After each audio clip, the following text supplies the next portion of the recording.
Indonesia merupakan negara yang kaya akan budaya, mulai dari rumah adat, tarian, lagu, hingga alat musik.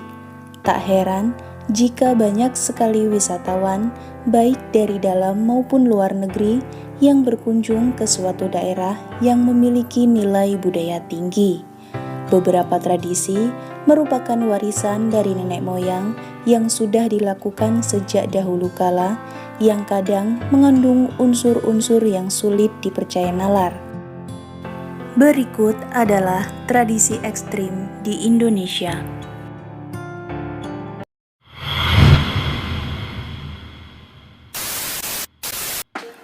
Iki Pale adalah tradisi suku Dani memotong satu ruas jari sebagai bentuk kesetiaan terhadap orang terdekatnya yang meninggal dunia. Ritual ini hanya dilakukan oleh wanita saja. Ketika kerabat dekat, suami atau anak meninggal, maka jari mereka akan dipotong. Untuk memotong ruas jari, mereka menggunakan kapa atau pisau tradisional. Bahkan, tak jarang mereka menggigit jari mereka sendiri hingga terputus. Bagi mereka, jari merupakan simbol kerukunan, kesatuan, dan kekuatan dalam diri manusia atau keluarga. Tidak hanya Iki Pale, di sana ada juga tradisi Nasu Pale. Nasu Pale adalah salah satu tradisi berkabung masyarakat suku Dani yang biasa dilakukan oleh kaum pria sebagai bentuk penghormatan dan tanda bela sungkawa yang terdalam ketika salah satu anggota keluarga meninggal, yakni dengan memotong sedikit daun telinga menggunakan bambu yang diiris tipis tanpa obat bius, yang kemudian luka di telinga dibungkus dengan tanaman obat-obatan lalu mengikuti mandi lumpur. Tidak hanya kaum pria, kaum wanita dapat mengikuti tradisi Nasu Pale. Namun, jika pria dapat langsung memotong sedikit daun telinga, berbeda halnya dengan wanita yang harus terlebih dahulu mengikuti tradisi Iki Pale hingga jari tangan sudah habis dipotong, maka dilanjut dengan pemotongan sedikit daun telinga. Walaupun menyakitkan, tradisi ini memiliki filosofi yang mendalam tentang keberadaan dan kehilangan kerabat.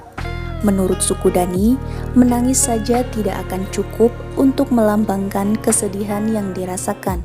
Rasa sakit dari memotong jari dianggap mewakili hati dan juga jiwa yang tercabik-cabik karena kehilangan.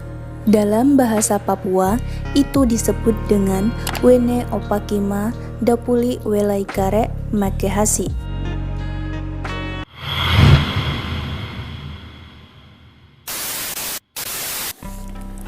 Mak Nene merupakan sebuah ritual adat dalam budaya suku Toraja. Ritual ini merupakan sebuah ritual di mana mayat yang berusia puluhan bahkan ratusan tahun yang lalu dikeluarkan dari dalam kuburan untuk dibersihkan dan diganti baju dan kainnya. Ritual adat ini termasuk dalam upacara adat Rambu Solo atau kematian. Ritual ini diawali dengan datangnya para anggota keluarga ke Patane untuk mengambil jasad sanak saudara yang telah meninggal dunia. Patane adalah kuburan berbentuk rumah tempat menyimpan mayat. Sebelum membuka peti dan mengangkat jenazah, Nek Tomina akan membacakan doa dalam bahasa Toraja kuno. Nek Tomina sendiri merupakan gelar adat yang diberikan kepada orang yang dituakan atau tertua. Dapat juga berarti imam atau pendeta. Kemudian, jasad tersebut dibersihkan menggunakan kuas setelah dikeluarkan dari Patane dan pakaiannya diganti dengan kain atau pakaian baru. Setelah itu, jenazah kembali dimasukkan ke dalam Patane. Rangkaian acara Mak Nene ditutup dengan berkumpulnya anggota keluarga di rumah adat Tongkonan untuk beribadah bersama. Biasanya, ritual ini dilakukan serempak satu keluarga atau satu desa. Waktu pelaksanaannya berdasarkan kesepakatan melalui musyawarah desa. Tradisi ini digelar sekali dalam kurun waktu 3 atau 4 tahun.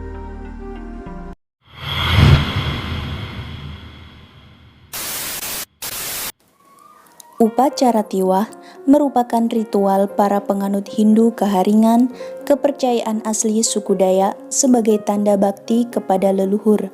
Tiwah adalah upacara kematian tingkat terakhir. Bagi suku Dayak, kematian perlu disempurnakan dengan ritual lanjutan agar roh dapat hidup tentram bersama Ranying Hatala. Banyaknya tahapan dalam upacara Tiwah membuat perayaan ini bisa berlangsung selama 7 hari hingga 40 hari. Pertama, keluarga harus mendirikan balai nyahu, yaitu tempat untuk menyimpan tulang belulang yang sudah dibersihkan. Kedua, keluarga harus membuat anjung-anjung atau bendera kain yang jumlahnya harus sama dengan jenazah yang akan ditiwahkan.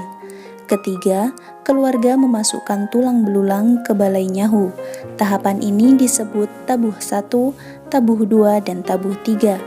Ini merupakan tahapan yang riskan karena disinilah roh mulai diantarkan ke Lewu Tatau.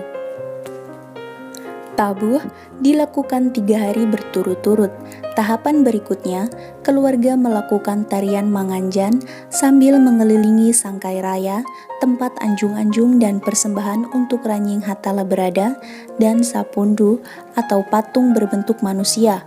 Begitu riang dan sukacita karena roh keluarga mereka naik ke surga.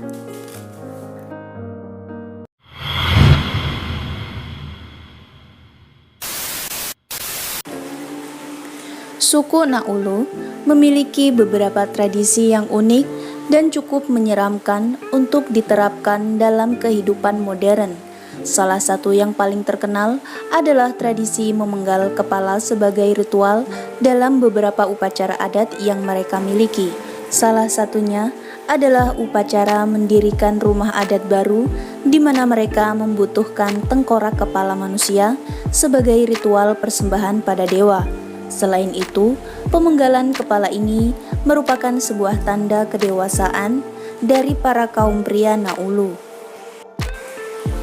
Pada masa lalu, seorang anak laki-laki harus menyerahkan sebuah kepala terpenggal kepada warga desa sebagai bukti bahwa ia sudah dewasa.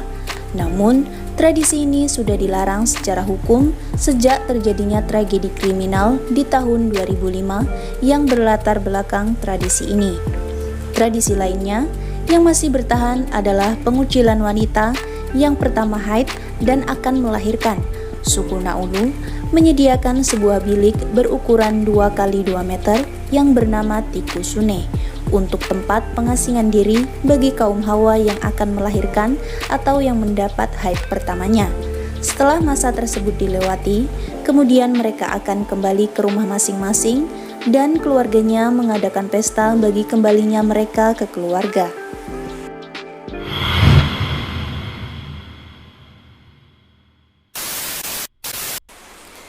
Biasanya, setiap mendengar kata pemakaman, pada umumnya kental dengan kesan seram. Namun, kesan ini sangat jauh terasa saat menyambangi Kambira di Toraja, Sulawesi Selatan. Dikenal sebagai pemakaman bayi atau pasiliran, Kambira menawarkan sebuah pemandangan yang jauh berbeda. Pasiliran tak terlihat seperti pemakaman pada umumnya. Pasiliran merupakan proses pemakaman khusus bayi. Bayi tersebut ditempatkan pada pohon yang kesakralannya dipercaya sebagai warisan para leluhur. Hal tersebut berbeda dengan pemakaman orang dewasa yang biasanya dikuburkan di tebing-tebing batu. Uniknya, pemakaman pasiliran tidak ada aroma bau busuk di sekitar pohon meskipun ada banyak jenazah bayi yang dikuburkan di pohon tara. Pohon tara atau sejenis pohon sukun dianggap pilihan terbaik karena memiliki banyak getah putih yang dimaknai sebagai air susu ibu. Orang Toraja menganggap bayi yang dimakamkan di pohon kayu seperti dikembalikan lagi ke rahim ibu. Bayi diletakkan dalam posisi meringkuk sehingga benar-benar seperti bayi yang berada di dalam kandungan ibu.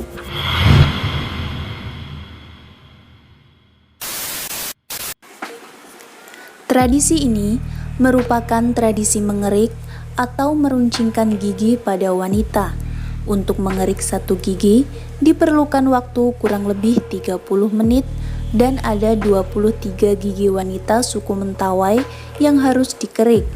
Proses ini cukup menyakitkan, namun untuk terlihat cantik, wanita suku Mentawai harus melakukan tradisi ini. Bagi mereka, semakin runcing gigi wanita, semakin cantik dan menawan wanita itu. Tradisi meruncingkan gigi biasanya dilakukan saat seorang wanita Mentawai akan menikah. Selain sebagai simbol kecantikan, tradisi ini memiliki makna yang cukup dalam. Mereka memiliki kepercayaan turun-temurun bahwa dengan meruncingkan gigi, tubuh dan jiwa mereka dapat terjaga. Tradisi gigi runcing ini tidak bisa dilakukan oleh sembarang orang. Proses ini hanya bisa dilakukan oleh ketua adat suku Mentawai. Alat yang digunakan adalah sebilah perangkat dari kayu atau besi yang diasah sampai tajam. Untuk menahan sakit saat proses peruncingan gigi, wanita suku Mentawai biasanya menggigit pisang yang masih mentah dan keras. Itulah tradisi ekstrim yang ada di Indonesia. Indonesia adalah negeri yang memiliki banyak tradisi. Sudah sepatutnya kita bangga dan juga menghormati tradisi di setiap daerah. Jangan lupa untuk subscribe channel Albarulan agar dapat informasi menarik selanjutnya. See you next video.